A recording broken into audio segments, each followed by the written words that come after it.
it's very hot this time. It's very, very hot. We're sweating a lot. We're drinking a lot of water so we can cool down. When you hear that we're going to exceed 40 degrees Celsius in lots of places, that is really serious. It's really tough, especially as this is my holiday of the year that I planned 2 months ago. Now we're having to do it in this heat. Honestly, it's unbearable. It is really unbearable.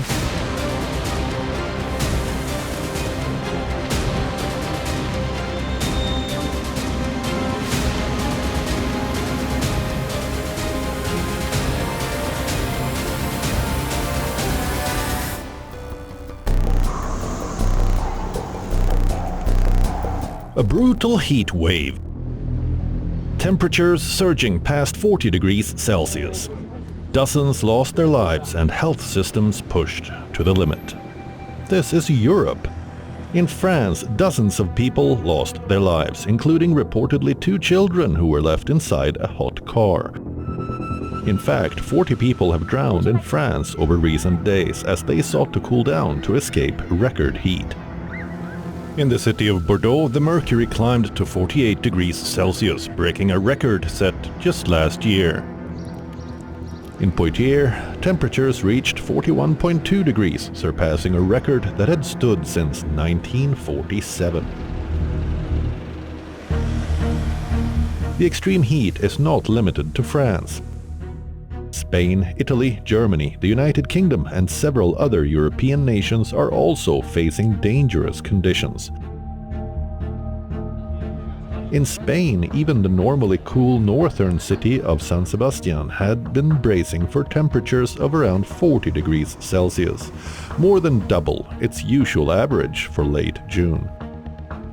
Italy has issued its highest level red heat alert for major cities including Rome and Milan, urging people to stay indoors, keep hydrated and avoid the midday sun. The United Kingdom has also warned of rarely seen extreme conditions, with some regions expected to approach 38 degrees Celsius. Europe has always experienced hot summers. But scientists say the frequency, intensity and duration of these heat waves are changing.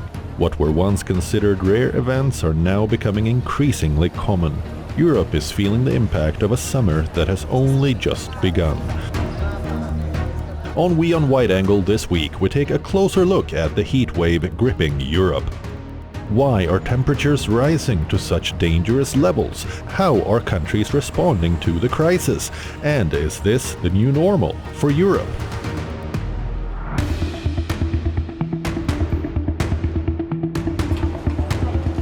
France is one of Europe's hardest hit countries by extreme heat. More than half of the country has been placed under the highest level red heat alert. Temperatures touched dangerously high levels both during the day and through the night.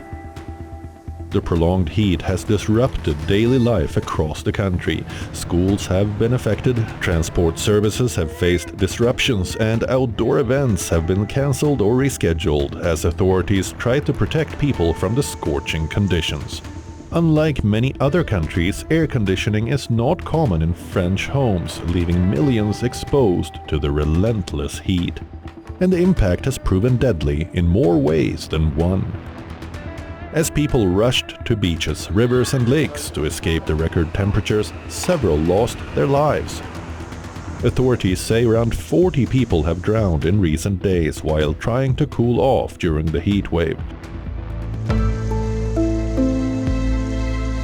The current crisis has also revived memories of one of France's darkest summers.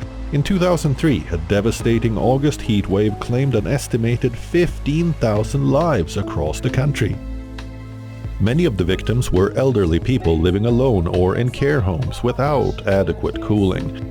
The disaster forced France to overhaul its heat emergency plans, leading to the creation of a national heat warning system and new public health protocols. But more than 2 decades later, the country is once again confronting the limits of its preparedness.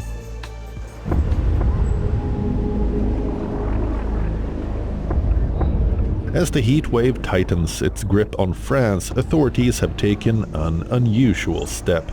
They have imposed a partial ban on alcohol consumption in public spaces during some of the hottest days of the crisis.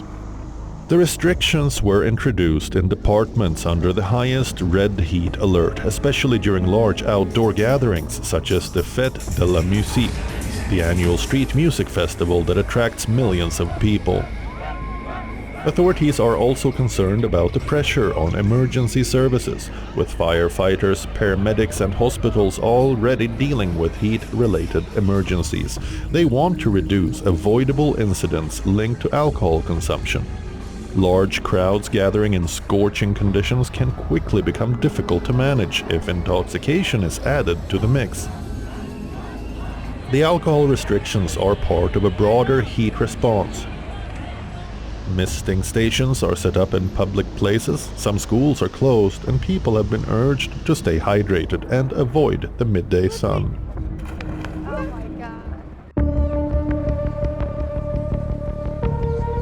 On the 23rd of June, the Eiffel Tower, one of the most visited tourist attractions in the world, closed early because of a severe heat wave. The Louvre Museum, one of the most visited museums in the world, also announced that it would bring forward its closing time to 4 p.m. instead of 6 p.m. due to the heat. According to Emmanuel Moulin, the governor of the Bank of France, recurring heat waves are expected to drag down France's economic growth.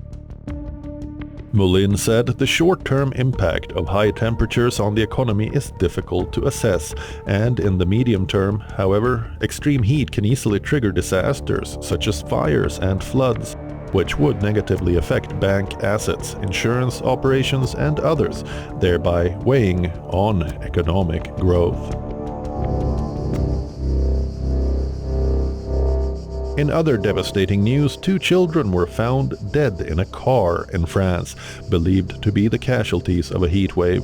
The youngsters, aged 2 and 4, were found in their family car in a residential parking lot in the southern town of Carpentras, where local authorities said they believed the heat wave was the most likely reason for the deaths. It's a tragedy that happens very quickly, and unfortunately, during extreme heat, it's horrible. We pretty much all know each other, and it's true we used to hear them a lot. They were so full of life, they were children who were always playing. We could hear them playing at their house, all the time. As temperatures soared, tourists around the area of the famous Champs-Élysées Avenue and Place de la Concorde sought shade under trees and filled their water bottles from fountains. It's a bit stifling though. We're lucky there's already a bit of a breeze.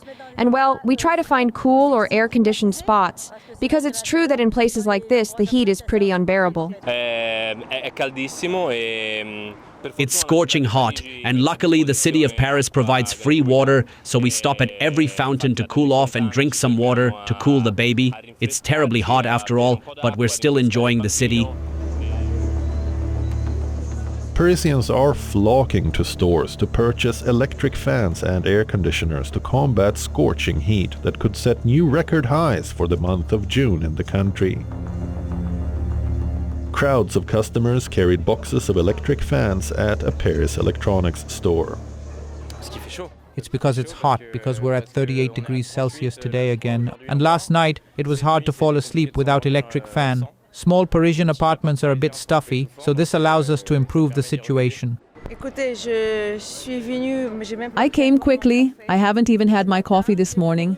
I run here to buy an electric fan, maybe an air conditioner, but really, there aren't any left. And it's pure coincidence that I have this electric fan because someone left it aside. Everything was gone in less than 30 minutes. Everything was over there.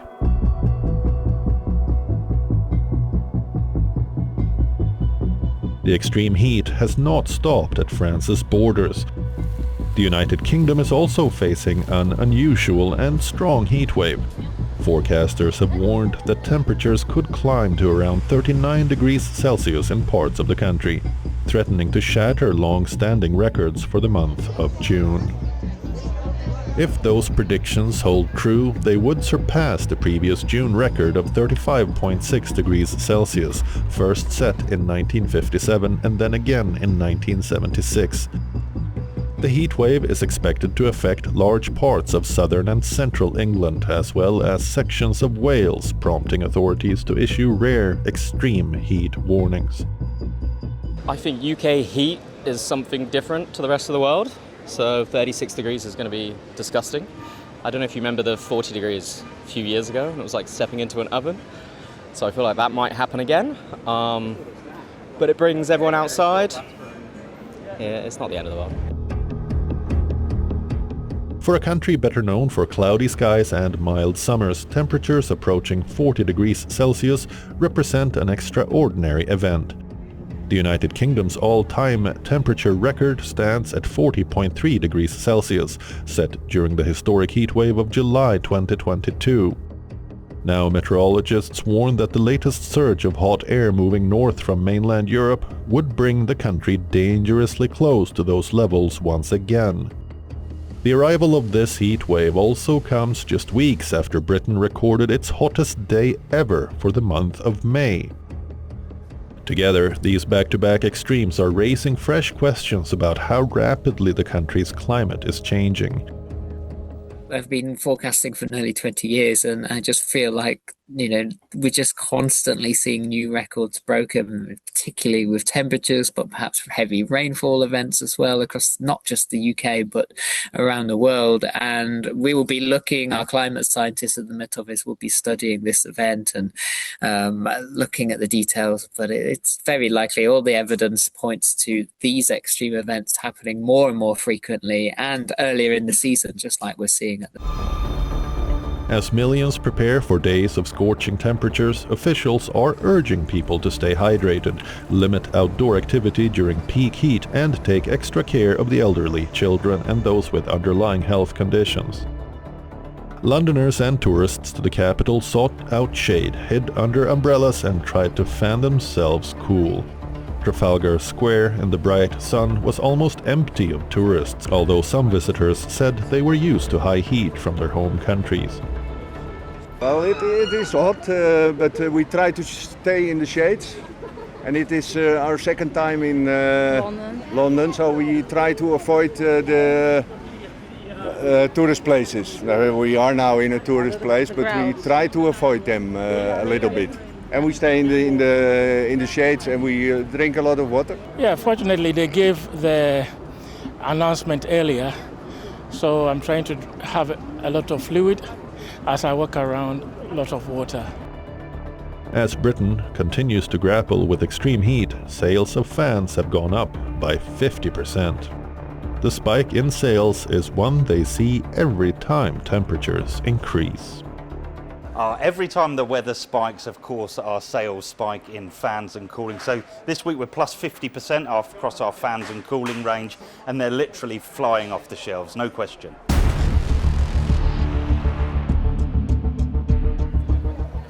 After sweeping across France and pushing the UK to the brink of record-breaking temperatures, the heat wave has tightened its grip on Spain.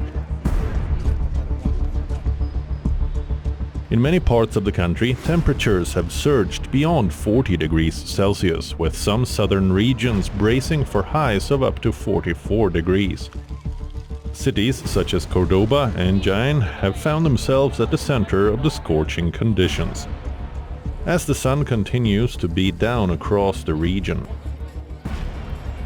In cities like Madrid, locals and tourists alike have been forced to seek shade under umbrellas, historic monuments, and whatever cover they can find. Well, I'm dressed all in white because it's so hot, and I'm carrying my little electric fan everywhere I go. It's so hot. I'm sweating a lot. It's really hot. And I'm always drinking lots of water. Well, fanning myself and looking for some shade, the heat really is exhausting all the time, isn't it? And you end up looking for spots where you can relax a little more in the shade.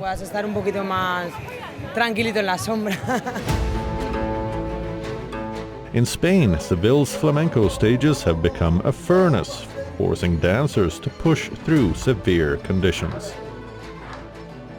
Under hot lights and heavy costumes, performers say the art form's trademark intensity is becoming harder to sustain amid the heat.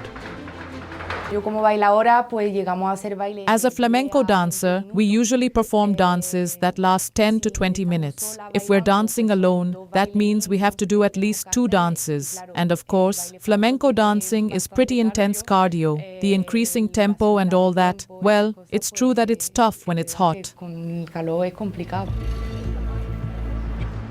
Madrid City Hall welcomed homeless people seeking relief from the extreme temperatures. The city's emergency social response service reopened its climate shelter for a 3rd consecutive year to assist vulnerable people, particularly those living on the streets.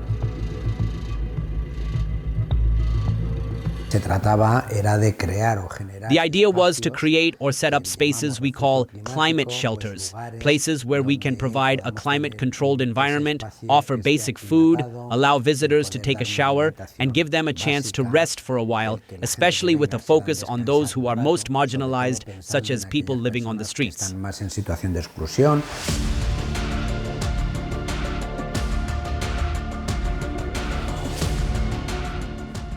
The heat wave sweeping across Europe has also reached Belgium as the country braces for some of the highest temperatures in its history.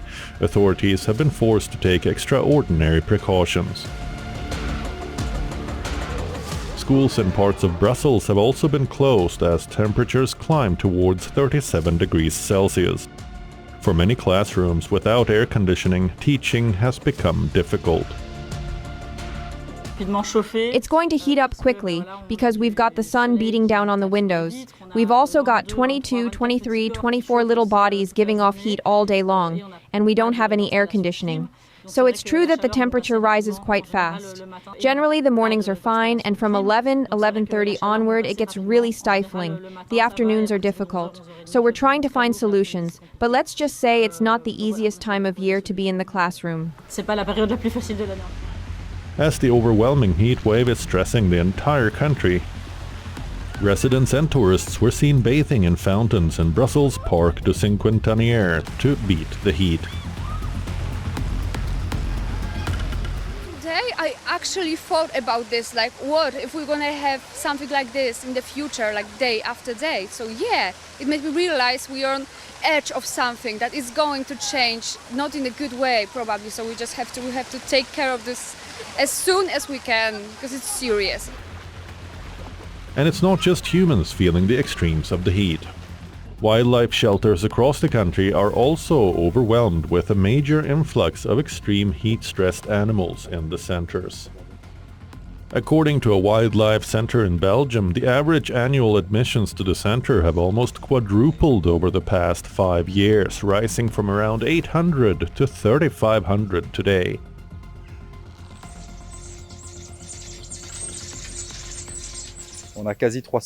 We currently have around 300 animals because it's really hot. We're experiencing a heat wave. Temperatures have been reaching 35 or 36 degrees Celsius for the past few days, and it's forecast to continue for a few more. So we're seeing a massive influx of animals, especially birds, that nest under the roofs. The nestlings under the roofs in this kind of heat are really struggling. Temperatures on the roofs can sometimes reach 50, even 60 degrees Celsius. So they prefer to jump rather than let themselves die and literally cook in their nests. We're seeing a massive influx of swifts, swallows, sparrows, starlings, basically all the species that nest under the roofs.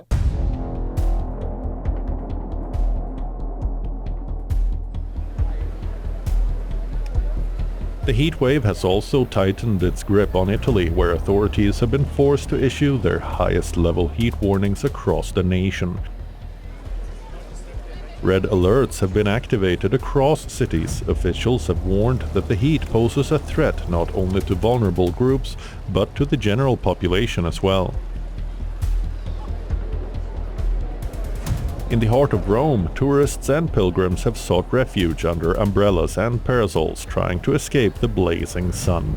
The Italian health ministry has advised people to stay indoors during the hottest hours of the day, drink plenty of fluids and limit physical activity to reduce the risk of heat exhaustion and heat stroke. scorching temperatures in Rome tested tourists queuing outside the Colosseum, forcing visitors to seek relief by drinking plenty of water and fanning themselves as they waited to enter the ancient monument. Just a few meters away, however, some found respite underground. Descending beneath the city, visitors to the quarries of the Temple of Claudius were able to enjoy a far cooler experience. It's lovely both because of the temperature and because of what we're seeing, as it offers a different side to Rome from the one we're used to. So it's great that when it gets unbearable up there, you can come down here and discover something different.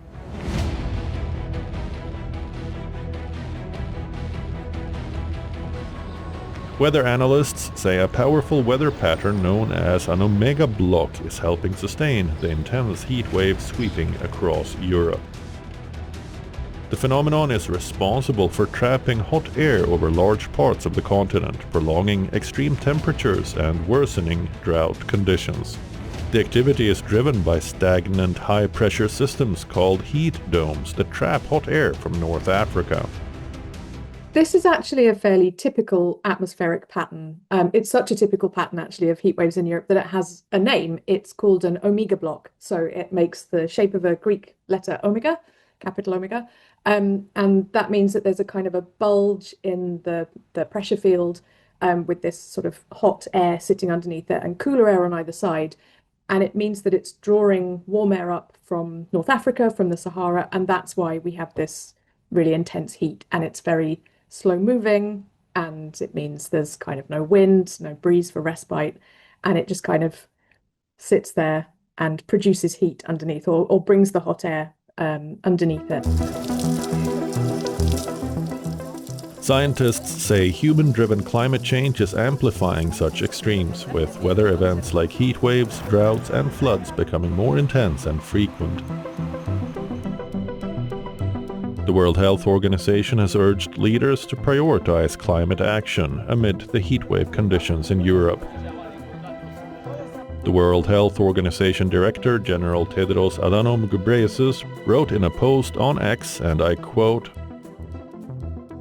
"The data are clear. Temperatures across Europe are rising at roughly twice the global average rate, increasing the likelihood and severity of extreme heat in the future." Though this heat wave has left a few corners of Europe untouched, the reality is in front of everyone.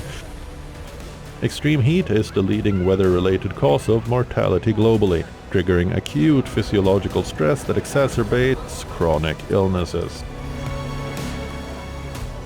According to the World Economic Forum, heat waves claim around 500,000 more deaths, more than floods, hurricanes, earthquakes and wildfires combined. Dubbed a silent killer, coordinated global and local initiatives are needed to tackle this emergency before it's too late.